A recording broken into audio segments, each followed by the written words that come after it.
Share बाजार में आज यानी सोमवार को खुलते बाजार के साथ ज़बरदस्त गिरावट देखने को मिली है। वहीं आपको बता दूं कि अमेरिका में भी शुक्रवार को 4 जुलाई के पेरोल डाटा के बाद मंदी की आशंका गहरा गई। दरअसल इस डाटा में दिखाया गया है कि अमेरिकी बेरोजगारी दर पिछले महीने के 4.1% के मुकाबले 3 साल के उच्चतम स्तर यानी कि 4.3% पर आ गई है। इसके बाद अमेरिकी बाजार में भी बहुत तेज़ी से गिरावट देखने को मिली है। वहीं ब्लूमबर्ग की रिपोर्ट की माने तो गोल्डमैन सैक्स के अर्थशास्त्रियों ने अगले 12 महीना में अमेरिका में मंदी की संभावना 15 से बढ़ाकर 25% कर दी है। उधर हमास चीफ की हत्या के बाद मिडिल ईस्ट एशिया में भी काफ़ी तनाव बढ़ा है, जिससे ईरान और इजराइल के बीच भी युद्ध की आशंका गहरा गई है। यह फैक्टर वैश्विक बाजार को बहुत अधिक प्रभावित कर रहा है। इसके पहले देखें दोस्तों कि अमेरिका व्यवस्था में मंदी और विदेश निवेशकों की बिकवाली की आशंकाओं को देखते हुए वैश्विक बाजार में बड़ी गिरावट सप्ताह के पहले ही कारोबारी दिन यानी सोमवार को देखने को मिली है। BSE भी लगभग 2400 गिरकर लगभग 78,508 पहुंच चुका है। वहीं निफ्टी और बैंक निफ्टी में भी काफ़ी दबाव देखने को मिल रहा है। सेंसेक्स की कंपनियों में Tata motor, Tata steel, JSW, Adani port, Maruti और रिलायंस इंडस्ट्रीज जैसे शेयरों में तेजी बिकवाली देखने को मिली है।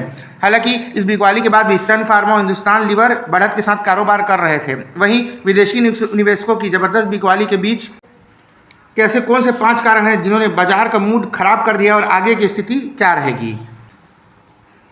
तो जैसा कि आप रिपोर्ट देख पा रहे हैं कि ग्लोबल संकेतों के कमजोरी के कारण इंडेक्स जो है 5 अगस्त को लगभग 24,350 के नीचे खुला है और अभी भी लगभग 24,000 के आसपास ट्रेड कर रहा है।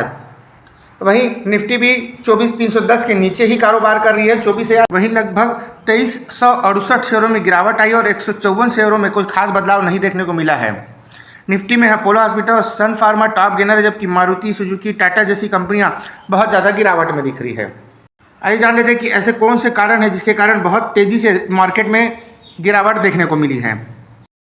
तो इसमें सबसे पहले देखने को मिल रहा है मंदी का डर, यानी कि अमेरिका मंदी के दौर में प्रवेश करने की आशंका बढ़ गई, क्योंकि मंदी का संकेत देने वाले साहम मंदी इंडिकेटर 0.5 से ऊपर दिख रहा है। ये मंदी की संभावना का भी संकेत है, लेकिन इस इंडिकेटर को ट्रिगर करने के कारण क्या, इस पर नज़र डालें तो जुलाई में अमेरिका में नई नौकरियों में भारी गिरावट हुई है।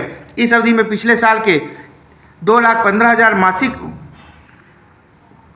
मासिक नौकरियों के औसत की तुलना में केवल 11,400 नौकरियां नई जोड़ी हैं। इसके अलावा बेरोजगारी दर भी अक्टूबर 2021 के बाद से सबसे ज़्यादा 4.3% तक के पहुंच गई है।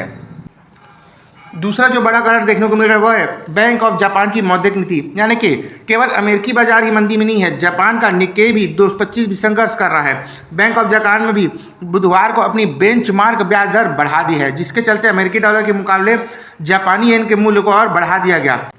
कम ब्याज दरों के चलते जापानी येन का इस्तेमाल कैरी ट्रेड नाम की विदेशी मुद्रा रणनीति के लिए किया जा रहा है। इसमें येन में उधार लेना और हाई यील्ड एसेट में निवेश करना शामिल होता है। हालांकि बैंक ऑफ जापान द्वारा ब्याज दरें बढ़ाने से इस रणनीति को अपनाने वाले विदेशी मुद्रा ट्रेडर्स को परेशानी हो सकती है, जिससे भी ग्लोबल बाजार में और उथल पुथल मच सकती है।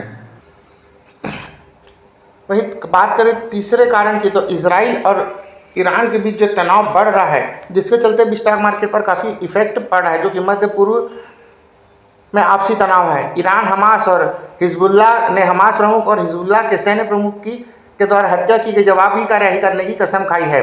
तो मध्य पूर्व में किसी भी तरह की तनातनी से तेल की कीमतों में तेजी आएगी। हालांकि मांग में कमी के कारण तेल की कीमतें वर्तमान में 8 महीने के निचले स्तर पर हैं, इसलिए कच्चे तेल की कीमतों के संकेतों के लिए मध्य पूर्व पर बाजार पर भी कड़ी नज़र रहेगी। इसके अलावा बात करें पहली तिमाही के कमजोर नतीजों के बारे में, तो मोतीलाल ओसवाल का भी कहना है कि खराब डील माहौल, रिकॉर्ड हीट वेव और सुस्त मांग के कारण जून को समाप्त तिमाही के सभी के नतीजे कमजोर आ रहे हैं।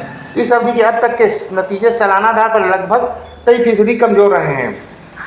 अब तक नतीजे जारी करने वाली निफ्टी 50 में शामिल 30 कंपनियों की आय में सालाना 0.7% की बढ़त देखने को मिली है, लेकिन मुनाफे में 9.4% की तिमाही गिरावट आई है। ग्लोबल कमोडिटी की तेज गिरावट के कारण समग्र प्रदर्शन पर भी नेगेटिव असर देखने को मिल सकता है। इसके अलावा निकट भविष्य में किसी नए ट्रिगर का अभाव है, यानी कि अभी निवेशक बाजार की आगे का चाल का अंदाजा लगाने के लिए नतीजों के मौसम, बजट और अमेरिकी फेडरल रिजर्व की ओर देख रहे थे। हालांकि इन सभी इवेंट के हो जाने के बाद बाजार में किसी भी ऐसे नए ट्रिगर की अभाव है जो मार्केट को तेजी से बढ़ा सके। तो ये 5 ऐसे बड़े फैक्ट है जो मार्केट को अभी दबाव दे रहे हैं, जिसके चलते बिकवाली हो रही है और निफ्टी और सेंसेक्स में भी काफ़ी दबाव देखने को मिल रहा है। यही नहीं, ग्लोबल बाजारों में भी काफ़ी दबाव देखने को मिल रहा है।